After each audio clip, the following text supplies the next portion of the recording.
Fala galera, tudo bem? Hoje nosso vídeo vai ser especial da Semana das Bruxas. Não machucou? O que a palavra gossip tem a ver com a bruxaria? Gossip, que pode ser conhecido e traduzido como fofoca, vai ser um termo muito importante para a gente entender a caça às bruxas da Idade Média. Para isso, para a gente falar um pouquinho desse termo gossip, fofoca, eu vou usar como principal referência, e a única na realidade, a obra da Silvia Federici, que é uma historiadora e socióloga italiana que tem vários livros sobre a história da bruxaria e como essa história da bruxaria se relaciona com o desenvolvimento do capitalismo e a opressão às mulheres. Ela lançou um livro chamado Mulheres e Caças Bruxas, que é um livro introdutório para as maiores obras dela, né, que a gente pode dizer e citar o Caliban e a Bruxa e o Ponto Zero da Revolução. Eu recomendo muito e aqui na descrição vai ter um PDF do capítulo que fala sobre gossip, se você quiser se aprofundar depois. Gossip vai ser um termo do inglês arcaico que vai significar padrinho, porque vem de godparent, mas também vai sofrer algumas modificações ainda na Idade Média, podendo inclusive fazer referência às mulheres que participavam ali do momento do parto, mas também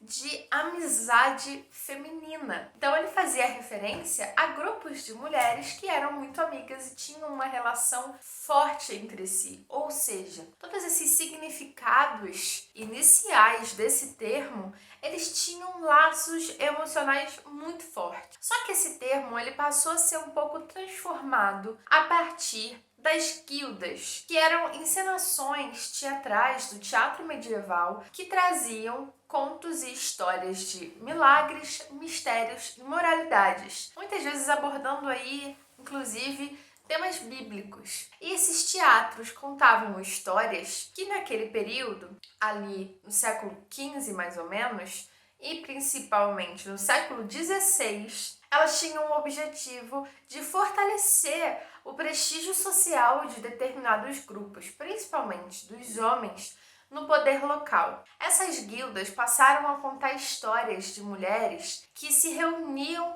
em tabernas. Essas histórias reforçavam que essas uniões femininas poderiam ser inclusive mais fortes do que o próprio amor da mulher pelos maridos. Elas passaram a retratar então mulheres fortes e autônomas que se colocavam perante o marido, negando algumas decisões deles. E quando a gente pensa em Idade Média, e quanto mais antigo na história faz muito parte do nosso senso comum imaginar a mulher com cada vez menos autonomia. Mas isso nem sempre foi assim. E era uma característica, inclusive, dos gêneros naquele período do século XV e até o começo do século XVI.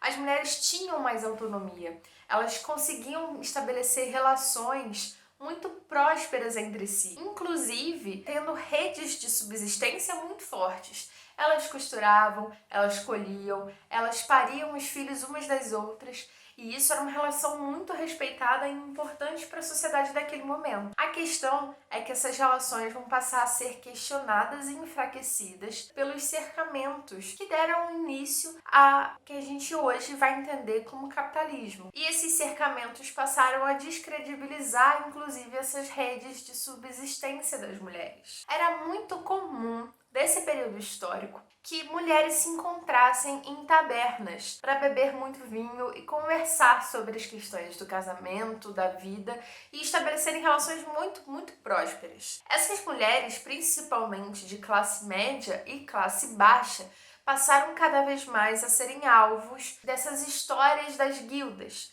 que estavam ali agora com o objetivo quase de perseguir mulheres. As guildas tiveram inclusive um papel central na transformação do significado de gossip, que antes fazia referência a esses grupos de mulheres, a amizade feminina e a prosperidade, a fidelidade que elas tinham umas com as outras. E com as guildas tratando mulheres como pessoas encrenqueiras, pessoas agressivas e que estavam sempre contra os maridos, isso passou a levar com uma queda da autonomia feminina ali no século XVI.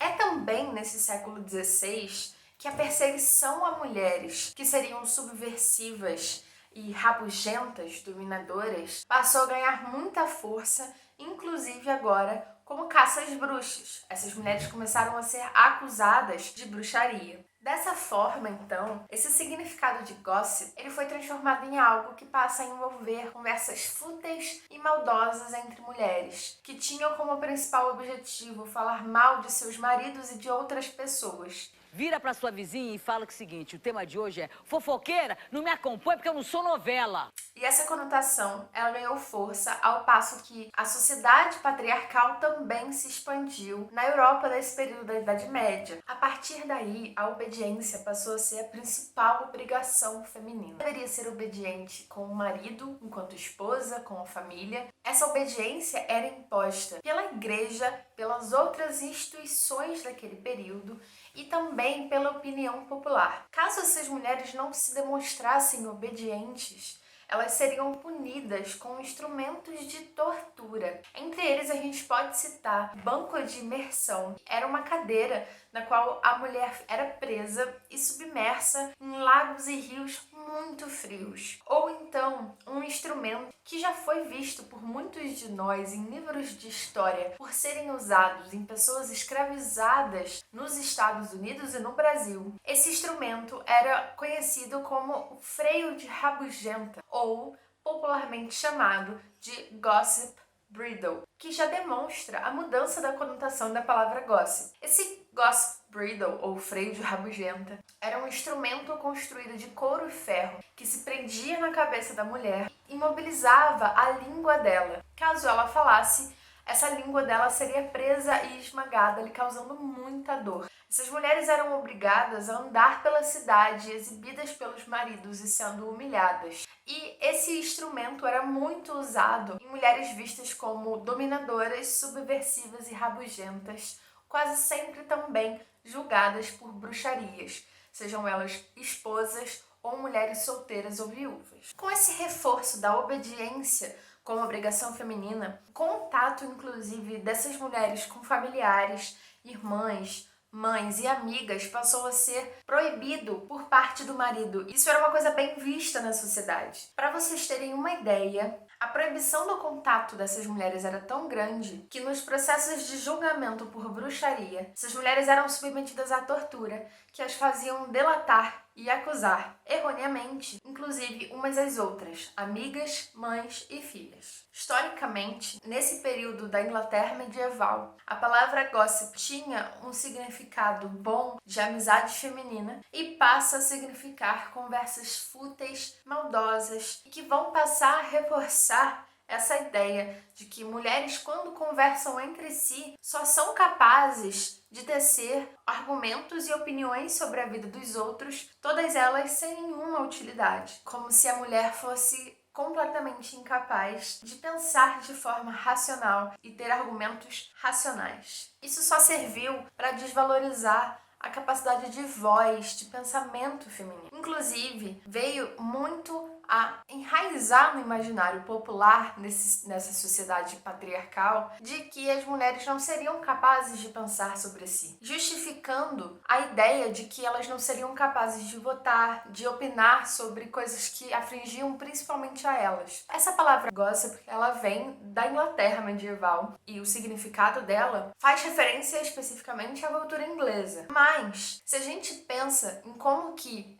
a palavra fofoca vem com uma conotação ruim para muitas culturas hoje em dia, ela também vai acabar afligindo culturas que não tiveram a formação da palavra gossip ou nem sequer falam inglês, porque elas ainda reforçam que a comunicação feminina e a construção de saberes entre mulheres viriam dessa noção de futilidade. Só que em muitas culturas, a própria Federici reforça que essas mulheres, elas são responsáveis pela criação de uma memória e de uma cultura de memórias, de histórias populares, de passar para frente histórias daquela população, de passar para frente conhecimentos, principalmente medicinais, e todas essas mulheres passam a ser desvalorizadas. Segundo a Federici, rotular essa produção de conhecimento como fofoca é parte da degradação das mulheres. É uma continuação da construção por parte dos demonólogos da mulher estereotipada com tendência à maldade, inveja da riqueza de outras pessoas, pronta para escutar o diabo. É você, Satanás! Hoje, a gente pode pensar que a caça às bruxas não se passou de uma perseguição da Igreja Católica a algumas mulheres que se mostravam estranhas e mexiam ali com coisas ocultas. Mas na realidade essa caça às bruxas ela se tornou sistemática e ela foi muito importante para afirmar o poder que o sistema capitalista e o Estado patriarcal têm até hoje em dia. Eu sei que hoje a gente não falou muito e não explicou muito o papel dessa caça às bruxas na formação do capitalismo e nem como ela realmente se deu na história. Mas calma, fica tranquila que no sábado, Dia das Bruxas, às 18 horas, vai rolar uma live lá no Instagram do canal que vai ficar salva para caso você estiver assistindo esse vídeo daqui a muito tempo, sobre a caça às bruxas na Europa medieval, com a Andresa, que é uma historiadora, pesquisa o assunto e ela vai tirar várias dúvidas para a gente parar de romantizar e trazer a caça às bruxas e o próprio Dia das Bruxas como essa coisa caricata, como mulheres que eram perversas e maldosas e que realmente tinham aí poderes ocultos. Vamos pensar um pouquinho como as coisas hoje têm um significado grande na história? Daqui pra frente agora vocês com certeza vão pensar 2 vezes antes de chamar uma mulher de fofoqueira ou usar até mesmo o termo fofoca, né? Espero que vocês tenham gostado e entendido. Qualquer dúvida sobre o assunto, tema, contribuição, vocês podem ficar à vontade nos comentários. E as referências, obviamente, vão estar na descrição. Se inscrevam no canal, compartilhem esse vídeo para as pessoas, para todo mundo entender muito mais sobre os termos da nossa própria cultura e da cultura ocidental. E não esquece de ativar o sininho para não perder nenhum vídeo aqui do canal.